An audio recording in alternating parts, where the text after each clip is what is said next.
Hello everyone, welcome to Kaushal academy. एक बहुत ही important topic पर आज हम लोग बात करने वाले हैं। एक जानकारी सामने आ रही है जो कि हमारे लिए फ़ायदेमंद है या नहीं, हम इस वीडियो में जानेंगे। उससे पहले अगर आप व्यापम या टीचिंग एग्ज़ाम की तैयारी कर रहे हैं तो इस चैनल को सब्सक्राइब ज़रूर कर लें। बहुत जल्दी हम लेक्चर्स भी स्टार्ट करने वाले हैं। बेल आइकन को भी ज़रूर दबाएं जिससे आपके पास लेक्चर का नोटिफिकेशन जल्दी से जल्दी आ सके। पहले आप ये अपडेट देखिए, फिर आगे की बात करेंगे कि ये हमारे लिए बेनिफिशियल है या नहीं। ठीक है, ये हम आगे देखेंगे। ये एक पेपर कटिंग है। इसको पढ़ने की बजाय पूरा मैं आपको एक्सप्लेन कर देता हूँ शॉर्ट में कि इसमें लिखा क्या गया है।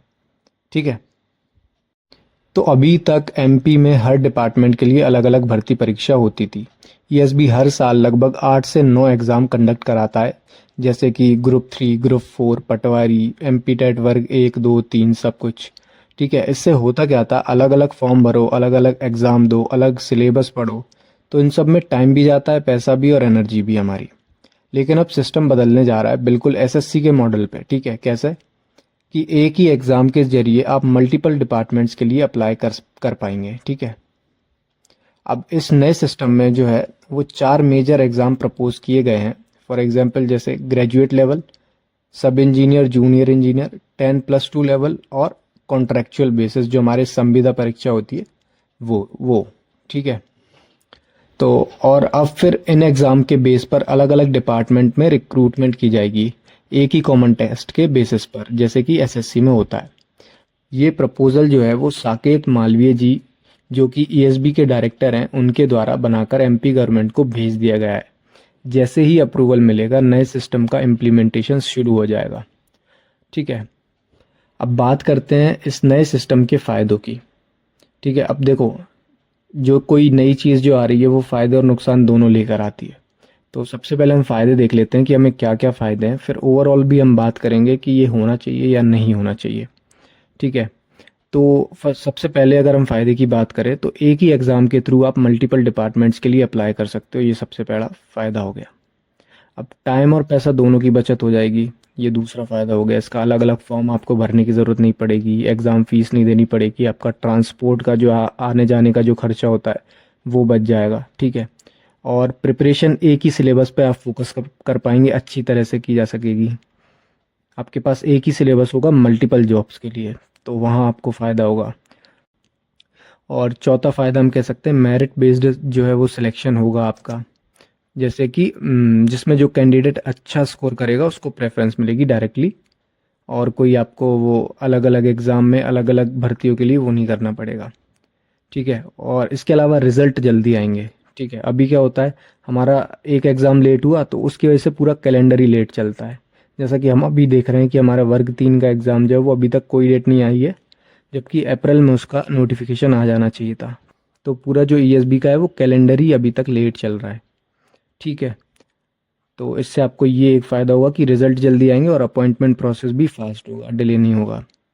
ठीक है, इसका ओवरऑल हम कह सकते हैं कि ट्रांसपेरेंसी बढ़ेगी और कंपटीशन भी स्ट्रीमलाइन हो जाएगा। अब अगर हम नुकसान की बात करें तो सबसे पहला जो नुकसान है, कंपटीशन और ज़्यादा टफ हो जाएगा। जैसे जब सभी पोस्ट के लिए मतलब एक ही एग्ज़ाम होगा तो नेचुरली नंबर ऑफ़ एप्लीकेंट्स ज़्यादा होंगे। लाइक कोई अकेला कोई वर्ग 3 के लिए कर रहा था या अकेला कोई पटवारी के लिए कर रहा था, तो वो भी उसी एग्ज़ाम में जो है वो पार्ट लेगा आपका। इससे कट ऑफ आई जाने के चांसेस बढ़ जाते हैं और सिलेक्शन भी मुश्किल हो सकता है। ठीक है, सबसे पहली बात ये हो गई।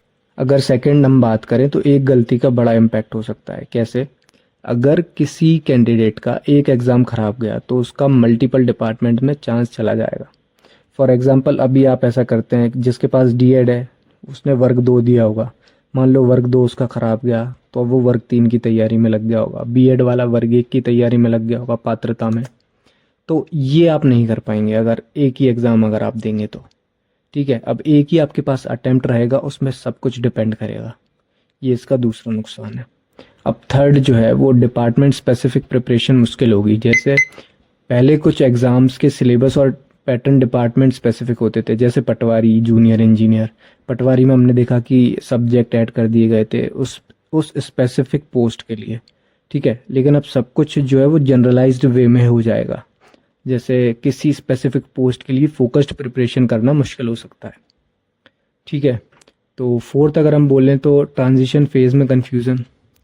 लाइक नया सिस्टम है तो इनिशियल फेज में स्टूडेंट्स को समझने में दिक्कत आ सकती है, कौन से लेवल के लिए कौन सी एग्ज़ाम देनी है, क्या सिलेबस होगा, इन सब चीज़ों को समझने में थोड़ा सा टाइम लग सकता है। ठीक है, एक ये नुकसान हो सकता है इससे। और लास्ट हम कह सकते हैं कि one size fits all approach. इसका मतलब है हर डिपार्टमेंट की रिक्वायरमेंट अलग अलग होती है, लेकिन एक ही एग्ज़ाम से सबका सिलेक्शन करना शायद हर पोस्ट के लिए आइडियल ना हो। फॉर एग्ज़ाम्पल, अगर आप टीचर का सिलेक्शन कर रहे हैं और दूसरी तरफ आप कांस्टेबल का सिलेक्शन कर रहे हैं, तो इन दोनों पोस्ट में अपनी अपनी विभिन्नताएं हैं, अपना अपना डिफरेंस है। ठीक है, तो स्पेसिफिक स्किल्स और रोल्स के लिए ये मॉडल लिमिटेड हो सकता है। तो ये था पूरा अपडेट ईएसबी के नए एग्ज़ाम पैटर्न के बारे में। बाकी ये पेपर कटिंग आप जो है वीडियो पॉज करके पढ़ लेना। ये रिफॉर्म आप सभी के लिए एक पॉजिटिव स्टेप है मेरे हिसाब से, बस थोड़ा सा स्मार्ट प्रिपरेशन की ज़रूरत है। आपको क्या लगता है, ये सिस्टम आपके लिए हेल्पफुल होगा या नहीं? कमेंट्स में ज़रूर बताएं। वीडियो को लाइक करें और ऐसे ही एजुकेशन अपडेट्स के लिए चैनल को सब्सक्राइब करना ना भूलें। मिलते हैं नेक्स्ट वीडियो में, तब तक के लिए ऑल द बेस्ट।